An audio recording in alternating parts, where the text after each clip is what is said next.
بسم الله الرحمن الرحيم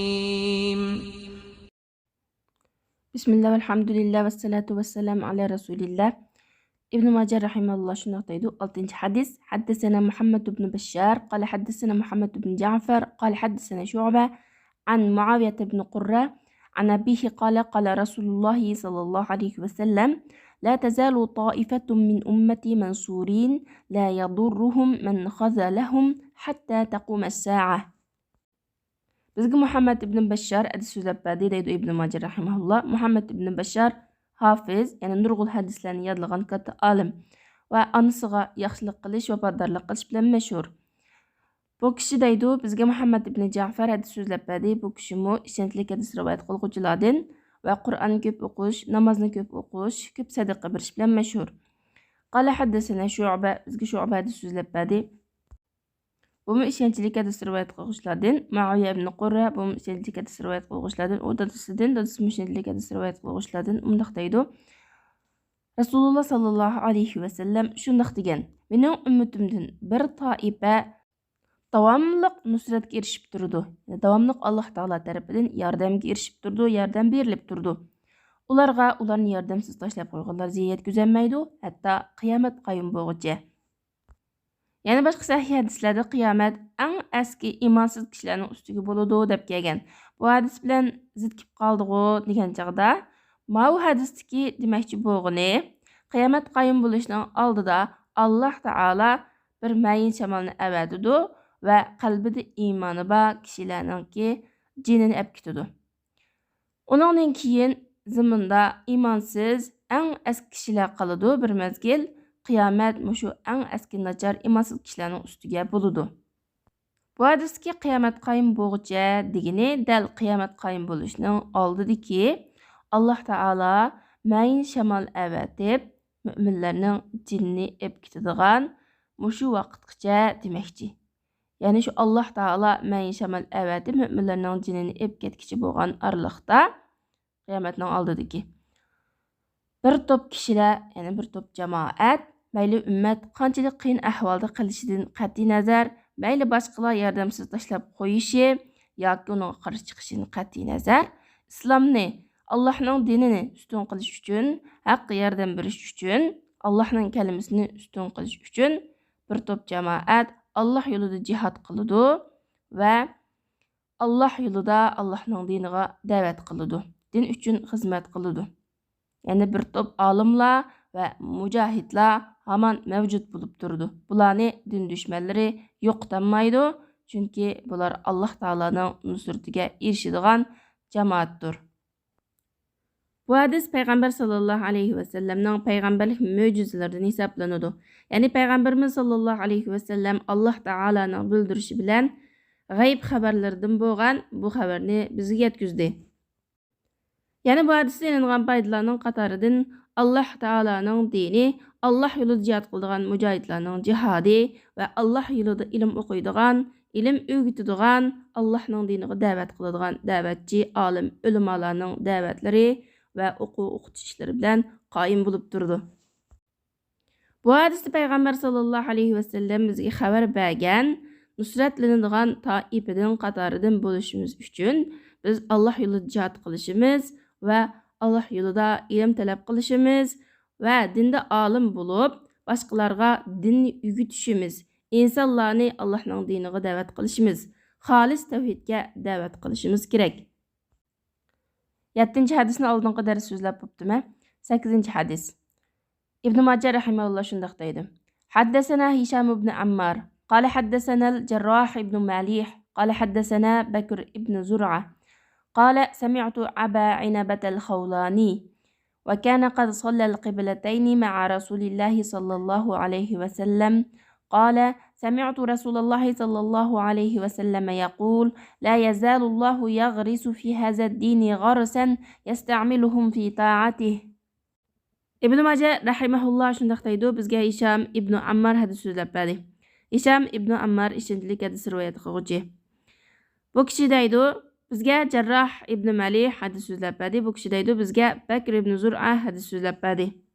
Ibn Malih bilan Bakir ibn Zur'adan ibaret bu ikki hadis rivoyat qiluvchi olimlarning bergan bahosi ularning hadis rivoyat qilish darajasi sal tuban bo'lgan.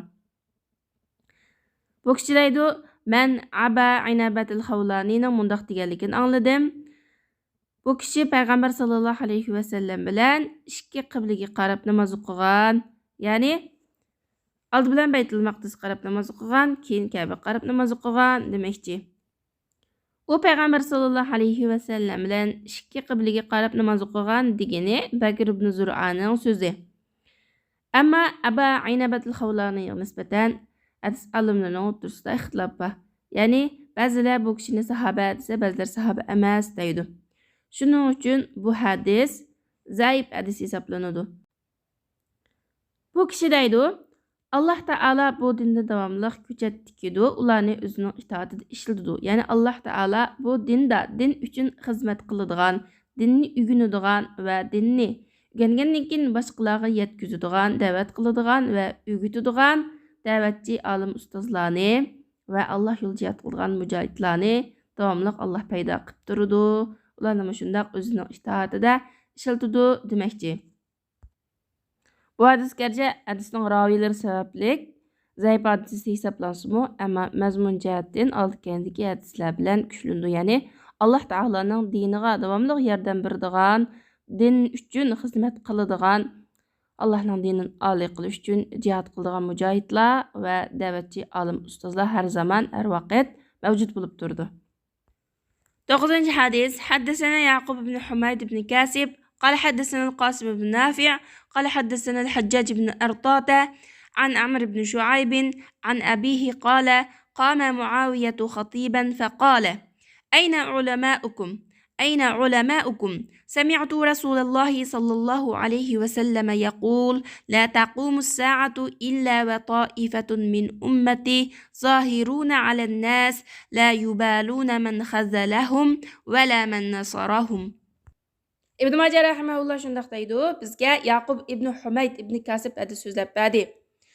Yaqub ibn Humayd ibn Kasib bu kishining ishonchlik yoki ishonchlik emasligida ixtilof bor. Ba'zilar ishonchlik desa, ba'zilar ishonchsiz deb qaragan.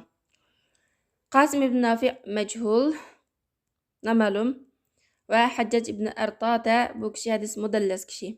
Amr ibn Shuaybin ishonchlik hadis rivoyat qiluvchi, dadasidan ishonchlik rivoyat qiluvchi.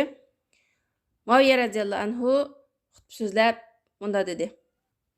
Olimlaringlar qani, ulamolaringlar qani, ya'ni mening so'zlarimni tasdiqlovchi ahli ilmlaringlar qani demakchi. Men Rasululloh sallallohu alayhi vasallamning bundaq deganligini anglagan edim. Mening ummatimdan bir toifa, ya'ni bir jamoat insonlar ustidan zohir bo'lmay turib, qiyomat qoyim bo'lmaydi. Ya'ni ular ustidan g'olib kelmay turib, qiyomat qoyim bo'lmaydi. Ularni yordamsiz tashlab qo'yganlarga yoki ularga yordam berganlarga parvo qilmaydi. Ya'ni parvo qilmasdan o'zlarining ishlarini, o'zlarining yo'lini davom etadi. Bu hadis payg'ambar sallallohu alayhi vasallamning payg'ambarlik mo'jizalarining qatoridan bo'lib, payg'ambar sallallohu alayhi vasallam bu hadisda bizga Alloh taolo qiyomatning oldida bir mayin shamol avatib, qalbida zarrachlik iymon va mu'minlarning jinini ep ketkish bo'lgan orliqda bir jamoa, bir to'p kishining Alloh taoloning dinini oliy qilish uchun ularga yordam bergan va yoki ularni yordamsiz tashlab qo'ygan kishilarga parvo qilmasdan o'zining yo'lini davom etadiganligini, Allohning dinini oliy qilish uchun Alloh yo'lida jihad qilganligi, Alloh yo'lida din o'rganib, din o'rgatib, da'vat qilib Allohning dinini nashr qilganligi yeydiganligini bizga oldindan xabar beryotdi. Gerçi kafirlar, munofiqlar, murtadlar Alloh taolaning dinining nurini o'chirmoqchi bo'lsa-mu, ammo Payg'ambar alayhissalom mushadis xabar berganga o'xshash, hamon bir turkum diniy olimlar, da'vatchi ustozlar, o'quvchilar, ahli ilmlar va mujohidlar Allohning dinini oliy qilish uchun, Allohning nurini boshqa barliq botil dinlardan ustun qilish uchun, Allohning dinini ustun qilish uchun bular haq ustida mustahkam turdi, zohir bo'lib turdi. Bularga boshqalar ziyon yetkazolmaydi, ham bular o'zining bu yo'lida Allohning diniga yordam berish yo'lida boshqalar ularga yordam beramdi, yordamsiz tashlab qo'yamdi. Bular parvo qilmaydi. Bular uchun baribir. Alloh taolo hammamizni mushu toyib bilan qatoridan qilsin. Subhanakallohumma bihamdik ashhadu an la ilaha illa anta astag'firuka va atubu ilayk.